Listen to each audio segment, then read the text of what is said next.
Hi everyone, my name's Caroline, and today I want to talk about 10 ways to cleanse crystals. Before we begin, I first want to talk about when and why we cleanse crystals. So as you're probably already aware, everything in the universe is constantly in motion, and everything oscillates at its own signature frequency. We're essentially made up of a collection of vibrations that constitute our physical and energetic bodies. While our bodies are very complex and have lots of different vibrations that are changing all the time and can constantly get knocked off kilter, crystals don't have any such randomness. Part of the reason they're such a great tool is because they are molecularly, perfectly geometrically repeating structures, and as a result, they have a very, very stable vibration. This vibration extends outside of the crystal's physical structure and emits an energetic field that's super duper stable. This is very much like the human aura without all of the randomness and variability and sensitivity to the outside world. While it's very rare that crystals will have any disturbances to their energetic structure, high energy events can interfere and make that vibration not quite the crystal's natural state.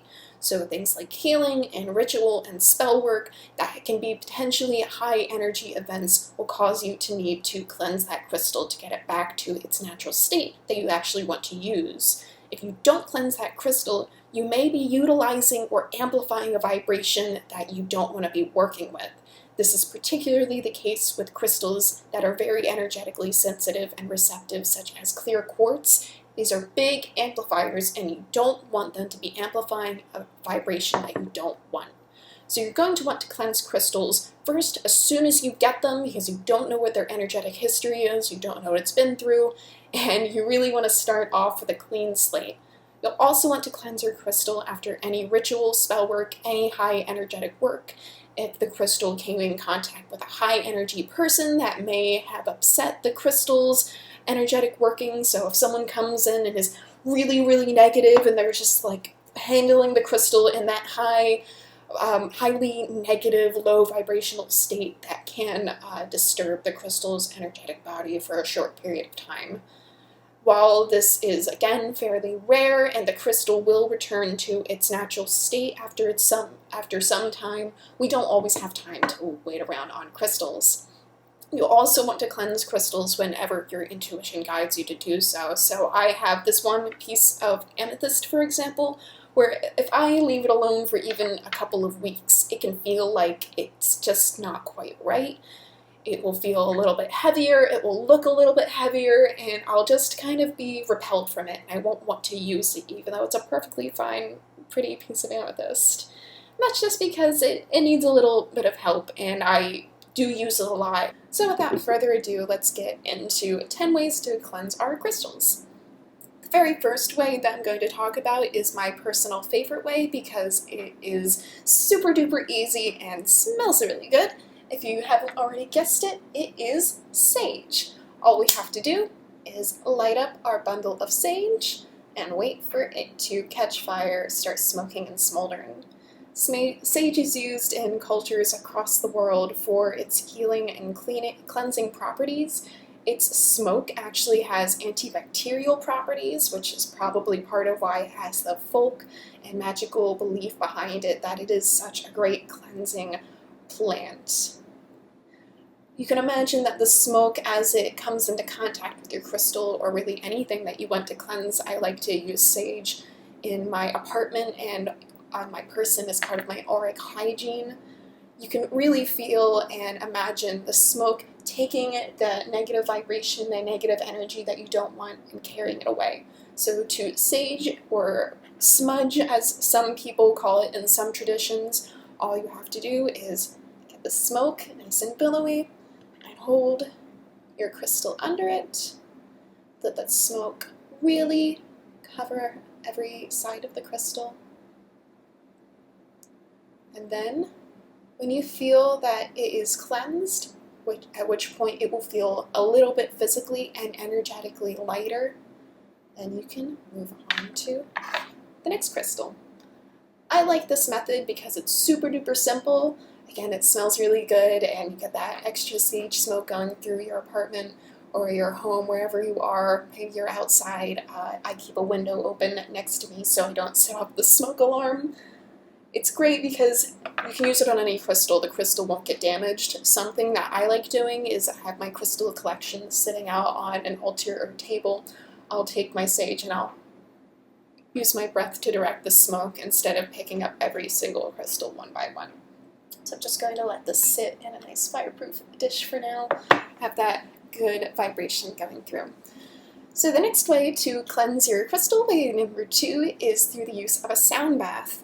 This is a very, very powerful, effective method. You can use a tuning fork or singing bowls or bells, really anything that you can strike and get a nice boom, solid, loud sound. It doesn't matter the exact note, it just matters that it's constant and loud enough that you can really feel that vibration traveling through physical space. I personally don't have any singing bowls on me, but this is a very, very popular method because you can intuitively sense, if you can feel the vibration moving, you know that it's penetrating the crystal's vibrational structure. You can feel and really get that solid verification that you are doing something that is altering the vibrational frequency of the crystal. So that's really great. A third way, which is also very, very popular, this may be the most popular method that I'm aware, is simply by holding your crystal under running water. This can be as simple as putting it under a faucet or leaving it out in the rain or snow. However, there is a big disclaimer. You have to be careful about what crystals you put in water. Crystals that are porous or contain trace metals, so crystals like malachite, selenite, kyanite, desert rose, which is a type of selenite, you're not going to want to put in water because they can dissolve and become damaged, and you don't want that happening to your crystal. However, it is otherwise a fairly gentle way of kind of waking up the crystal. Kind of like how we go in the shower to wake up our own energy, you can do the same thing with the crystal. They're actually quite similar to us in that way. A fourth way to cleanse your crystal is through the use of sea salt. Sea salt, if you've ever been to the beach in your life, and I certainly hope you have, it does have a very cleansing effect. If you've ever put cuttings in the ocean, if you've stepped on a shell at the beach, you'll see how quickly and cleanly it'll heal up. Not a medical doctor, not saying to pour salt in your wounds, that's not all I'm saying. However, salt is very energetically cleansing. So you can put your crystal in a little dish of salt, or you can put it in a little bowl of sea salt water mixture. Same warning as before, don't put your porous or your trace metal containing crystals in water. A good rule of thumb is that if the name of the crystal ends in ite, selenite, kyanite, malachite, it ain't ite to put in water. A fifth way to cleanse your crystal, similar to the salt dish method, is by burying it in earth. So this is really good for very small crystals or if you have a lot of space. So I live in an apartment building and I don't have access to grounds that I can bury my crystal. However, I do have little houseplant friends and some crystals that have a lower vibration, so things such as black tourmaline. Very low vibrational crystals as far as crystals go. I feel like they are happiest in earth. That's what my intuition tells me, and so I like to put them in earth every once in a while. So you literally just take your crystal in, bury it in the soil, leave it overnight or for a few days or a week or really whenever your intuition tells you to take it out. Same as before, if the crystal feels and you can sense that it's energetically lighter, it's cleansed. You can trust your intuition here. The sixth way to cleanse a crystal is a crowd favorite, and that is by letting them hang out under a full moon. Any moonlight will give a certain amount of a vibrational boost to the crystal, however, a full moon undoubtedly will produce the most energy. I almost always, whenever I can, unless it's raining heavily or snowing, I like to leave my crystals out on the windowsill whenever there's a full moon, is after you take them in, they really feel like they're just singing. Crystals love full moon energy. Something else I like to do when I'm letting my crystals hang out in the full moon is I'll take a mason jar, fill it with water, take some of my non-porous crystals, such as rose quartz, clear quartz, other types of quartz, and I will stick them in water, let that hang out in a mason jar into the full moon. Then you have some crystal-infused full moon water, which is great for using in ritual work, or sometimes I'll just water my plants with it, and it seems to make them very happy. In a similar vein, way number 7 of cleansing our crystals is by leaving them in sunlight. This also comes with a warning, so you're not going to want to put your very high pigment crystals in sunlight. So amethyst, for example, or fluorite, you would worry about getting bleached in the sunlight. So clear crystals, like clear quartz, will be very, very happy with sunlight. As an added bonus, some people like to hang clear quartz in the windows. Any light that comes through has a very high vibration, which just adds to the room in a very wonderful, magical way. An 8th way to cleanse our crystals is by hand. So here we can do visualizations. If you have Reiki training, you can use Reiki to cleanse your crystals. Just hold the crystals in your hand. Just a simple visualization will do. All you have to do is take a moment for yourself and bring yourself into a quick meditative state. So we'll take a few cleansing deep breaths to pull ourselves into the moment and relax us. In through the nose, out through the mouth.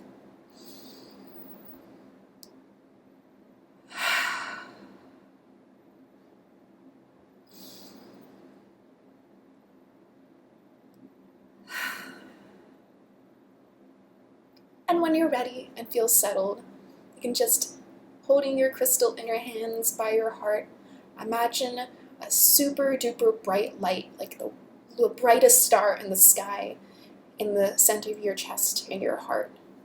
Imagine that light super duper bright, spreading into your hands, and then traveling between your hands and your heart. The brightest light you can imagine. Feel how warm it is, feel it glow.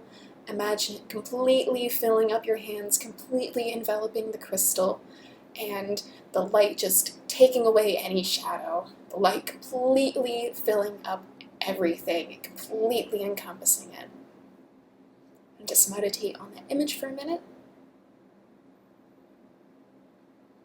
And then when you're ready, when you feel that the crystals really infuse that energy and it feels a little bit of lighter and higher vibration, you can take your hands away and the crystal will be very, very charged up. It'll be cleansed, it'll be charged. This is my favorite method of cleansing my crystals before any healing or ritual work, because it deepens your connection to that crystal and really allows you to tap in with whatever it is you're intending for that crystal to do.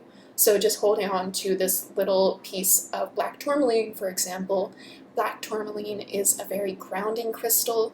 It has a fairly low vibration. It's great for activating the base or root chakra. And it is great for transmuting any negative energy into positive energy. I get a little bit of nervous whenever I speak on camera, and just even a few breaths with it, not only is the crystal's vibration raised, my own vibration is raised through that little brief meditation, and I've also felt the calming, soothing, energetically boosting effects of the crystal. So that is a little bit of a time-consuming method, especially if you have a lot of crystals in your collection to go through, but it is undoubtedly the most beneficial method of cleansing and charging for both you and the crystal. So way number 9 of cleansing our crystals is a similar method to that meditation, and this is through breathwork. So we're going to use a visualization here as well. You can imagine a big bright pillar of light coming from the highest point in the universe, the highest point in the heavens, and going through your crown chakra. You can imagine it entering your crown, going through your head, and then completely filling up your mouth. Completely filling your mouth. So imagine that you have a full mouthful of water. Once your mouth is nice and full with that bright light, take your crystal and blow the energy across it. In my own practice, this only takes a few moments. If you're not really connected with that method, I'd recommend doing it a couple of breaths a few times. Like any method, if it doesn't work for you, don't do it. This is a lot of people's favorite methods because it is that nice feeling of blowing away, doing away with the energy that you don't like, kind of when you're saging it. So it is that nice symbolic element to it that allows our subconscious to really accept that we have done something here. Whenever we're doing energetic work, I know that I like to have tangible results, and this is something where you feel that you do have a tangible result. Our final way, 10th way of cleansing and charging our crystals is by the use of another crystal, and that is selenite. Selenite is one of the few crystals in the world, the known world, I should say, that does not need to be cleansed nor charged. It vibrates at such a high frequency, at such a perfect rate, that it just, anything that it goes through, it just bounces right back up, picks itself up again. It is a very incredible crystal. Another crystal that doesn't need to be cleansed or charged is apophyllite. And some say that kyanite also does not need to be cleansed or charged. You can see this actually very, very similar to selenite. Even just by looking at it, it has that flaky, pretty iridescent quality. I like to cleanse kyanite every once in a while just to be safe, but my intuition tells me it really does not need any kind of boosting. It really regulates itself very well. As a side note, blue kyanite here is a great way to balance all of your chakras with like no effort whatsoever. You just hold it for a few minutes. You're good to go. But I digress. Selenite is a super duper easy way to cleanse and charge your crystals. All you have to do is have a piece of selenite. I got this big old wand off of Etsy for like 15 bucks. And I like to have the wand sitting on my altar or on a table, and I'll just have a crystal sitting next to it to rest. A great bonus of this method is that selenite actually amplifies the vibration of your crystals, so that aura around it grows a little bit when it hangs out with selenite. Selenite is very good friends with other crystals in the kingdom. Another great way of using selenite is by having a little plate, or I have this palm stone that happens to be great for smaller crystals. So I have another palm stone here. This black tourmaline palm stone sits ever so nicely on top of the selenite. It usually has to sit overnight to get the full energetic effect, but it's really great if you're preparing for a spell or a ritual or healing work to the night before. Let it hang out with some selenite, whatever crystals it is that you want to use, because the energetic boost is very noticeable. It's not just like using clear quartz alone, which is another energetic amplifier. Selenite actually works with the crystal itself, so that the crystal alone, without anything else near it, so once you take the selenite away, its body is amplified. And I find that effect lasts for a few days, few weeks. It really depends on the type of the crystal and how long you let it sit with the selenite. So I hope you have enjoyed this video and learned a few more ways to cleanse and charge your crystals if you didn't know them already. If you're not sure which method to use, try them all out and see which one feels best. Like I mentioned, some methods won't work for all crystals. You can't put all of your crystals in water. For example, you can't leave all of your crystals in sunlight. But some crystals seem to like some methods better than others. Really just use your intuition, figure out whatever you like using best, and stick with it. I find that it's also helpful to every once in a while mix up which method of cleansing and charging you're using. If, say, you always leave your crystals out in moonlight, maybe once in a while burying them all in the earth, and you will see a little bit of a difference just from that little bit of variety. It's all worth experimenting and exploring what feels right. So thank you very much for watching. I hope you enjoy working more with your crystals. Stay soft and be well.